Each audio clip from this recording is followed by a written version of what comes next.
Breaking news మనం చూస్తున్నాం. ప్రధాని మోదీ వీడియో కాన్ఫరెన్స్ లో పాల్గొన్న ఏపీ సీఎం వైఎస్ జగన్ కేంద్రం ఇచ్చిన సలహాలు సూచనలకు అనుగుణంగా గత 2 నెలల నుంచి తీసుకున్న చర్యల వల్ల రాష్ట్రంలో కేసులను నియంత్రించగలిగామని అన్నారు. రాష్ట్రంలో ఇప్పటికే 3 సార్లు సమగ్ర సర్వే నిర్వహించామని, 1000 మందికి కరోనా నిర్ధారణ పరీక్షలు చేయించామని సీఎం జగన్ చెప్పారు. కరోనా లక్షణాలు ఉన్నప్పటికీ ప్రజలు స్వచ్ఛందంగా ముందుకు రాకపోవడం కరోనా పరీక్షల ఉద్దేశం లక్ష్యాలపై ప్రభావం చూపిస్తోందని అన్నారు.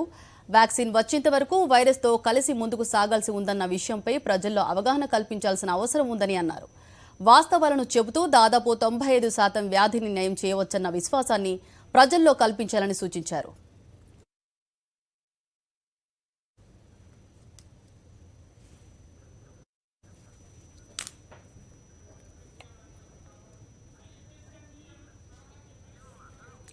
ఇప్పుడున్న వైద్య విధానం వ్యవస్థలో చాలా మార్పులు తీసుకురావాల్సి ఉందని, అందుకు తగిన విధంగా రాష్ట్ర ప్రభుత్వం పలు చర్యలు చేపడుతోందని ప్రధాని మోదీ వీడియో కాన్ఫరెన్స్లో ఏపీ సీఎం వైఎస్ జగన్ వెల్లడించారు.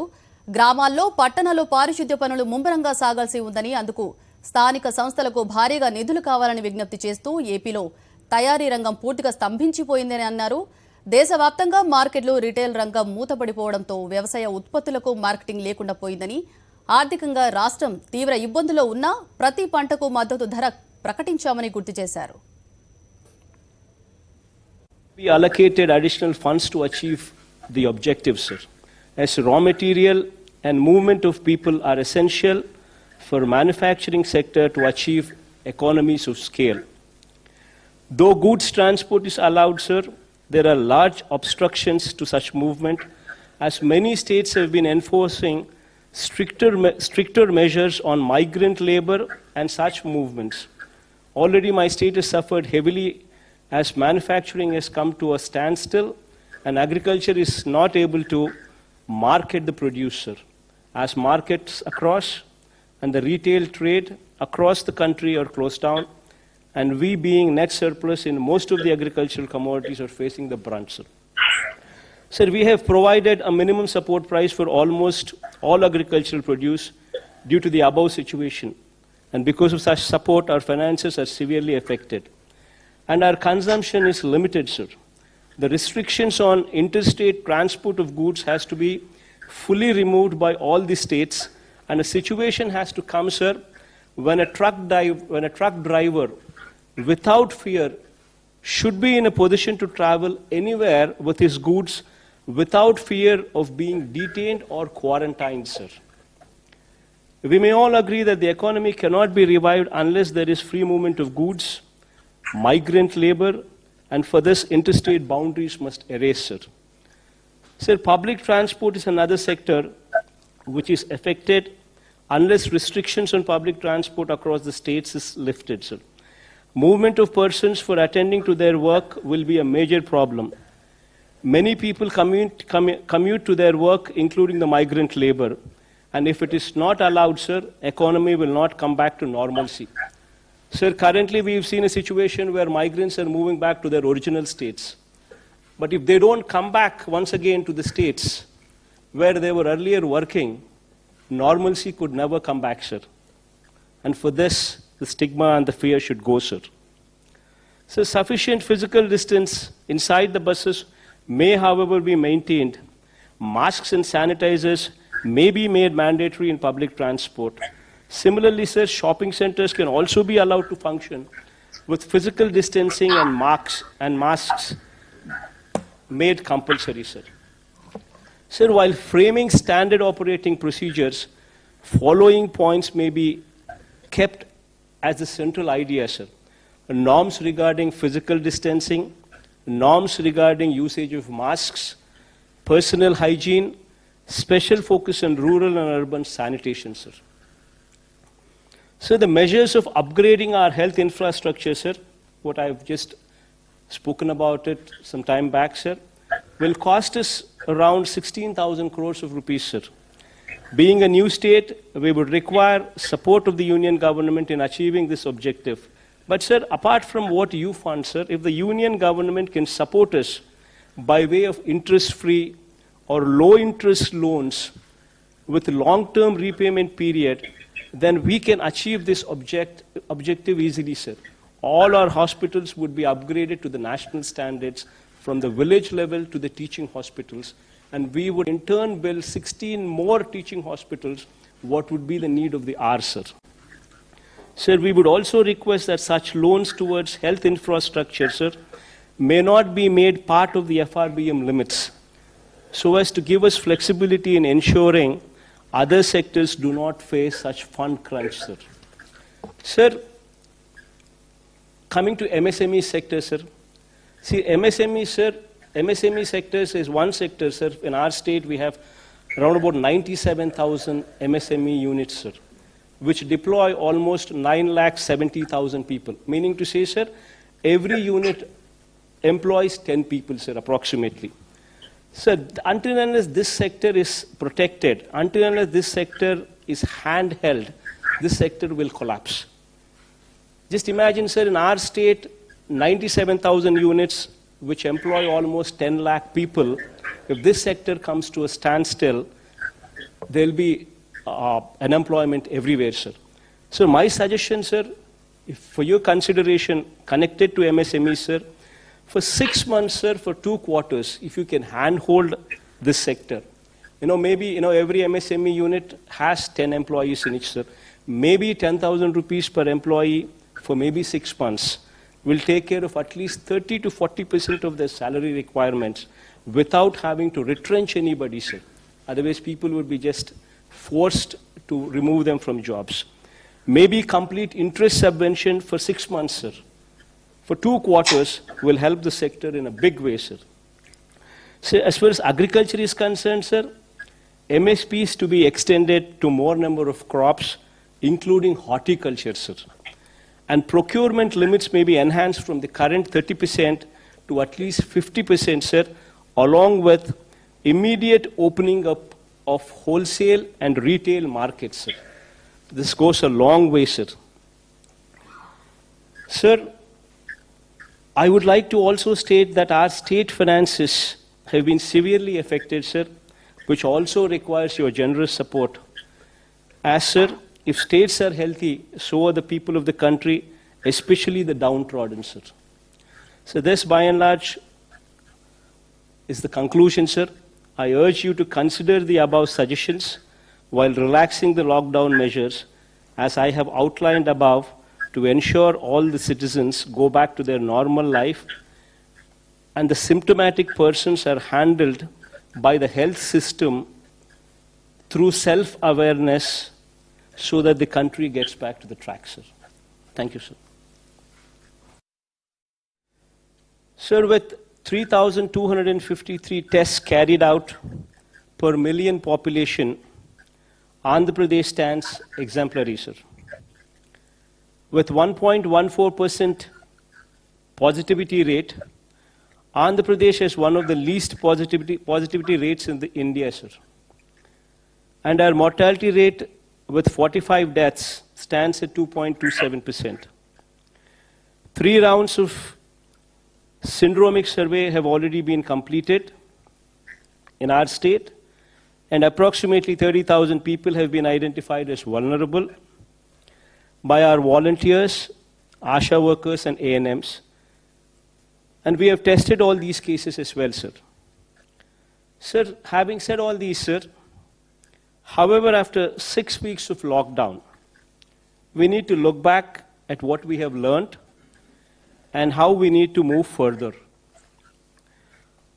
Sir, in my experience handling COVID response in my state, I strongly believe that, sir, first and foremost, if we need to get back to normalcy, the stigma over corona-positive persons has to end, sir.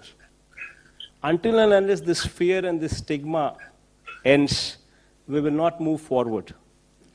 Corona has been made into such a stigmatic subject that families with persons who are positive are facing severe problems of social ostracization, sir. This has resulted in people not coming forward to report symptoms, which defeats the entire purpose of testing and identifying infected people. The current containment strategy of demarcating an area as containment cluster and that of institutional quarantining may be re-examined, sir.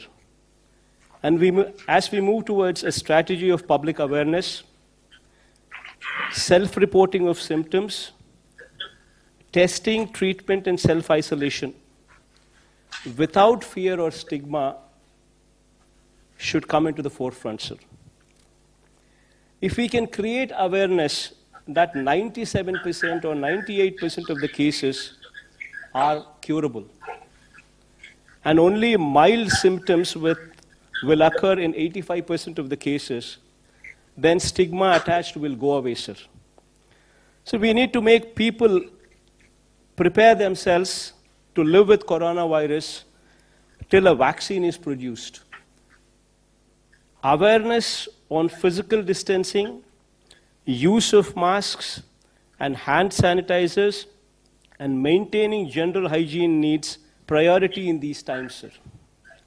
Sir, SOPs need to be evolved for workplaces, manufacturing units, and public places, including markets. Sir, people who have symptoms should be encouraged to come forward themselves for assessment, testing, and treatment without stigma or fear. This should be facilitated by notifying the assessment cum sample collection centers and COVID-19 hospitals. We may also provide access to telemedicine facilities and call center facilities to avail services for assessment and testing and treatment. High-risk persons need to be educated, made aware of the risks, and public should be explained about how to home isolate on their own, sir. Sir, physical containment strategy, which involves drawing of circles and circles and institutional quarantining, should also have an exit plan, sir. And the stigma should be done away with.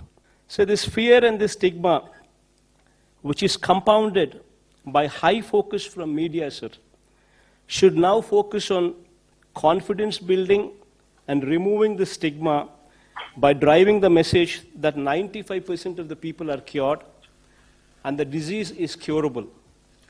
Individuals would have to be empowered to take care of themselves and their family by right kind of messaging.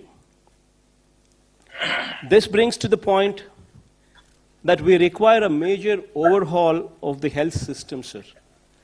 So during COVID response, we were able to ramp up the hospital beds and ICU beds to a good level, sir. But we need to improve them much further, sir. Sir, major reforms in the health system from village level to the highest teaching hospitals in the state should be the need of the hour going forward, sir. To set up a clinic in each village in the state with staff deployed on a 24/7 basis, sir. Taking up new medical colleges, one at least for every parliamentary constituency, sir. Sir, I'm just pressing on this point as parliamentary constituency because that is a more uniform figure, because every state has got different sizes of the districts, sir. So as to make the doctors and nurses available in adequate numbers, sir. So the hospitals at every tier should also be totally revamped to bring them to national standards, sir. Sir, our health infrastructure at village level should be strengthened in such a way that if any person is having any symptoms, they should be in a position to access the village clinics, get an advice, followed by treatment, sir. Similarly, sir, we need to keep our villages and towns clean, sir. This requires a major pumping of funds to the local bodies to maintain cleanliness and ensure that environment in both urban and rural areas are clean and hygiene. This is very much in line with your ideals, sir, of Swachh Bharat. ప్రధాని మోదీతో సీఎంల video conference కు సంబంధించి పూర్తి వివరాలు మా ప్రతినిధి శ్రీనివాస్ అందిస్తారు. శ్రీనివాస్, చెప్పండి, ముఖ్యంగా ఈ కాన్ఫరెన్స్ లో ఏ అంశాలు చర్చకు వచ్చే అవకాశాలు కనిపిస్తున్నాయి?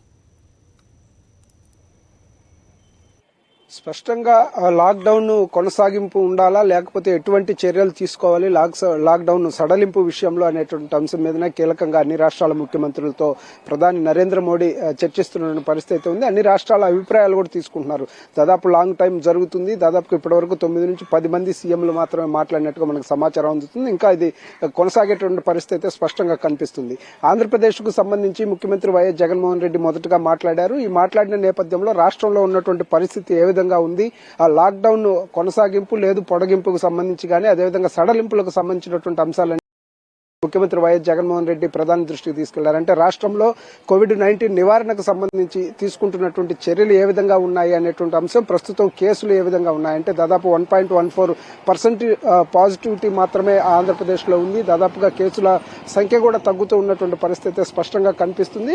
కేంద్ర ప్రభుత్వం ఇచ్చినటువంటి సూచనలు, రాష్ట్ర ప్రభుత్వం తీసుకుంటున్నటువంటి చర్యలు అన్నిటి మొత్తం మీద అయితే కొంత కంట్రోల్ చేయగలిగినటువంటి అభిప్రాయాన్ని అయితే ప్రధానమంత్రి దృష్టికి తీసుకువెళ్లారు. మొత్తం మీద అయితే ఈ నేపథ్యంలో లాక్డౌన్ కొనసాగించాలా లేదా అనే అంశంలో కీలకమైనటువంటి అంశాలన్నింటినీ కూడా దృష్టిలో ఉంచుకోవాల్సిన అవసరం ఉంది. ఎందుకంటే ఒకవైపు వ్యవసాయ రంగానికి సంబంధించినటువంటి ఉత్పత్తులు రాష్ట్రంలో నిల్వ ఉండిపోయాయి. ఇతర రాష్ట్రాల్లో ఉన్నటువంటి మార్కెట్స్ క్లోజ్ అయ్యాయి. రిటైల్ షాప్స్ క్లోజ్ అయినటువంటి పరిస్థితి ఉంది. అంతేకాకుండా కూలీలకు సంబంధించి కానీ అంతర్రాష్ట్ర రాకపోకలు కూడా బంద్ అయినటువంటి పరిస్థితి. అంటే ముఖ్యంగా వలస కూలీలకు సంబంధించినటువంటి అంశాల్లో చాలా సమస్యలు ఉన్నాయి. వీటన్నింటినీ సడలించాల్సిన అవసరం ఉంది. లేకపోతే వ్యవసాయ రంగంలో ఉన్నటువంటి ఆర్థిక ఇబ్బందులు ఇలానే కొనసాగేటువంటి పరిస్థితి ఉంది. దీన్ని మనం ముందుకు తీసుకువెళ్ళాలి. రైతులు పండించినటువంటి పంటకి ఏదైతే ఇబ్బందులు లేకుండా చేయాలి, కొనుగోలు చేయాలి అంటే ఈ పరిస్థితి ఉండాలి. ఆంధ్రప్రదేశ్ రాష్ట్రం తరఫున ఇప్పటికే ఏదైతే మద్దతు ధర ప్రకటించి మద్దతు ధరని తప్పనిసరిగా కొనుగోలు చేసే విధంగా, ఆ ధరకు కొనుగోలు చేసే విధంగా రాష్ట్ర ప్రభుత్వం కఠినంగా చర్యలు తీసుకుంటుంది. అయితే ఆ రంగాన్ని, వ్యవసాయ రంగాన్ని, రైతుల పంట ఉత్పత్తుల్ని ఏదైతే మార్కెటింగ్ చేసుకునే విషయంలో మాత్రము ఒక్క ఆంధ్రప్రదేశ్ తీసుకునే చర్యలే కాకుండా ఇతర రాష్ట్రాలకు సంబంధించినటువంటి మార్కెట్స్ ఓపెన్ చేయటం కానీ, అంతర్రాష్ట్ర రహదారులని ఏదైతే రాష్ట్రాల సరిహద్దుల్లోంచి అటు నుంచి ఇటు నుంచి అటు కొంత కూలీలని ముందుకు రావడం, వాళ్ళని రానివ్వటం కానీ ఇటువంటి అంశాలన్నింటి మీదుగా దృష్టి సారించాల్సినటువంటి అవసరం ఉందని చెప్పినటువంటి పరిస్థితి స్పష్టంగా కనిపిస్తుంది. ముఖ్యంగా రాష్ట్రంలో ఉన్నటువంటి ఆర్థిక పరిస్థితిని కూడా ప్రధానమంత్రి దృష్టికి తీసుకువెళ్లారు. ఎందుకంటే కొత్తగా ఏర్పడినటువంటి రాష్ట్రం ఆర్థికంగా చాలా ఇబ్బందులు ఉన్నప్పటికీ కూడా కరోనా నివారణలో పూర్తి స్థాయిలో ముందుండి నడుస్తున్నటువంటి పరిస్థితి ఉంది. చాలా తక్కువ కేసులు నమోదవుతున్నటువంటి రాష్ట్రాల్లో ఆంధ్రప్రదేశ్ కూడా ఒకటిగా ఉందని చెప్పినటువంటి పరిస్థితి ఉంది. దీనిలో భాగంగానే కేంద్రము పూర్తి స్థాయిలో కొంత సహకారం అందించాల్సినటువంటి అవసరం ఉంది. రుణాలు, వడ్డీ లేని రుణాలు కానీ లేకపోతే స్వల్ప వడ్డీతో ఉన్నటువంటి రుణాలని అందించి రాష్ట్రాలను ఆదుకోవాల్సినటువంటి పరిస్థితి, ముఖ్యంగా ఆంధ్రప్రదేశ్ ని ఆదుకోవాల్సినటువంటి అవసరం ఉంది అనేది అయితే ఆయన స్పష్టంగా ముఖ్యమంత్రి వైఎస్ జగన్మోహన్ రెడ్డి ప్రధాని కోరారు. ఎందుకంటే చిన్న మధ్య తరహా పరిశ్రమలకు సంబంధించినటువంటి అంశాల్లో దాదాపుగా చాలా మంది కార్మికులు దాని మీద ఆధారపడి జీవిస్తున్నటువంటి పరిస్థితి. ఈ లాక్డౌన్ కారణంగా వాళ్ళ ఉపాధి మొత్తం కూడా కోల్పోయే పరిస్థితి. అంతేకాకుండా దేశ ఆర్థిక వ్యవస్థకి, రాష్ట్ర ఆర్థిక వ్యవస్థకి ఈ చిన్న మధ్య తరహా పరిశ్రమలే కీలకంగా నిలుస్తున్నటువంటి నేపథ్యంలో వీటిని కొనసాగించి వీటి యాక్టివిటీ పెంచాల్సినటువంటి అవసరం ఉంది. ఆర్థికంగా వాళ్ళకి కొంత వెసులుబాటును కూడా కల్పించాల్సినటువంటి అవసరం ఉంది. కాబట్టి దానికి సంబంధించి 2 త్రైమాసికాలు అంటే 6 నెలల పాటు కొంత ఆర్థికంగా సహకారం కూడా చిన్న మధ్య చిన్న మధ్య తరహా పరిశ్రమలకు సంబంధించినటువంటి సహకారాన్ని కూడా మనం అందించాలి అని చెప్పేసి కూడా ముఖ్యమంత్రి వైఎస్ జగన్మోహన్ రెడ్డి ప్రధాని దృష్టికి తీసుకెళ్లారు. దీనిలో కేంద్ర ప్రభుత్వ సహకారాన్ని కూడా ఆయన కోరారు. ఎందుకంటే FRBM యాక్ట్ కింద రాకుండా రుణాలని అందించాల్సినటువంటి అవసరం ఉంది. ఆంధ్రప్రదేశ్ లాంటి కొత్త రాష్ట్రానికి సంబంధించినటువంటి నేపథ్యంలో ఈ అంశాల మీద ప్రధాని దృష్టిలో ఉంచుకోవాలని కూడా